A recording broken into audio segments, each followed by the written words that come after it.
So we're going to start off talking about migraines, and we're going to look at what a migraine actually is. Some people have some confusion on if they do experience migraines or if it's a different type of headache.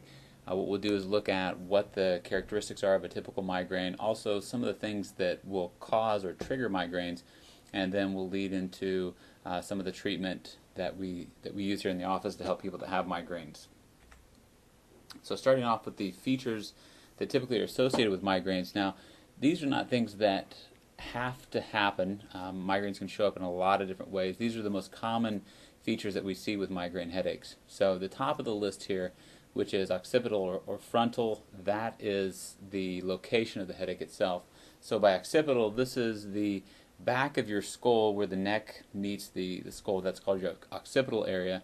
A lot of times people have these headaches that start back in that area and then they move to the front or the frontal. We see these headaches showing up typically on one side or the other. Sometimes they'll feel like they're behind the eye or over the eye, but they typically don't show up on both sides. Not to say that they can, but they typically don't. The pain intensity on a scale of 0 to 10 can range anywhere from a 3 to a 10. Typically the 3 is when things are starting. 10, you can be as much as a 10 out of 10 when you're actually experiencing the headache full blown. Migraines are typically activated or aggravated by an activity. So this would be things like activities of daily living, such as going about anything from work to sports, anything that you typically do throughout the day. This would aggravate the migraine. And beyond aggravating it, typically prohibits an activity. So let's say, for example, you have a tension headache, but you really want to go golfing on Saturday.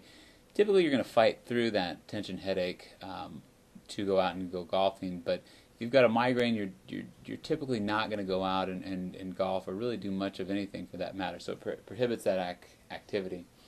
Autonomic features, these are things that show up that you don't see with other headaches. They can be everything from nausea, dizziness, some type of sweating that comes along with this. So these are other features that you might find associated with a migraine that you wouldn't typically find with a tension headache.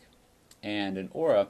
Auras are basically flashing lights. They can show up in a lot of different ways. They can show up as kind of a tunnel vision or as little blots that show up in your field of vision. This is something that you don't have to have, but it is pretty common with certain migraines. So the interesting thing about migraines is they don't show up typically when you're in the middle of a stressful situation. They show up afterwards. So this is what people typically experience when they have headaches on the weekend. They may have had a stressful week, and then they're calming down throughout the say the evening on Friday. Then the next morning they wake up and they're having a migraine. These stresses can be a number of different things. They can be emotional stresses. This is what we typically think of. This is stress associated, say, with your job or relationship. They can also be dietary stresses. For example, if you have a lot of sugar, this can cause some people to trigger a migraine. There are certain other things such as chocolate, cheese, and certain other foods like caffeine, either having too much or not having enough. If someone's coming off of a caffeine withdrawal, you can see a trigger for the migraine.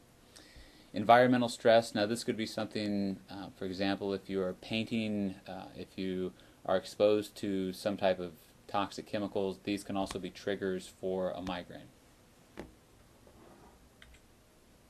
So as chiropractors, one of the things that we see that migraines are typically, or at least the ones that come into our office, are typically associated with problems in the neck. These are people that usually have tried everything else, and they may get some relief. They may have tried certain medications like Imitrex or amitriptyline and get temporary relief, but they don't like the side effects associated with the medication. So what we do is we typically look at a neck and see how the person's neck looks. Now we'll look at the left-hand side, which this is what I would call an abnormal neck. On the right-hand side, this is a normal neck.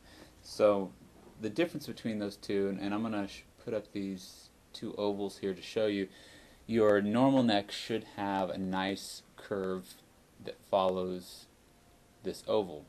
Now as you can see, these are the back of the vertebra, and they follow nicely along this curve here. If you look at this neck right here, instead of going out as it should and having that nice C shape as we see on the right hand side here, we see this bending backwards and back and forward. This puts undue stress on the neck, which can trigger headaches and cause migraines to start. Now we also look at the neck from the front, and what we're looking at here on the left hand side, this is the abnormal neck again, drawing a straight line up from the top of the shoulders, and you can see this neck is jutting off to the right. This person is looking straight ahead, but their neck is being pushed over to the side, and on this side we're seeing a pretty straight line with the neck that follows this arrow. Now when we look at this, we've got about 10 to 12 pounds of weight that's being pushed over to this side here. What that does is that puts extreme stress on these joints here, which also triggers headaches that lead to migraines, and so forth. So as chiropractors, what we do is we look at these things and try to determine how we can take the stress off of the neck so there isn't that irritation on the nervous system that then puts that person into a state where they're experiencing a migraine.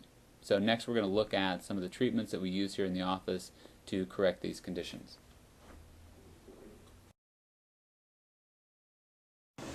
Okay, we can see here that we have Jean. She's in the harness here, and what this is doing is it's cradling the back of her skull, and it's putting a distractive force.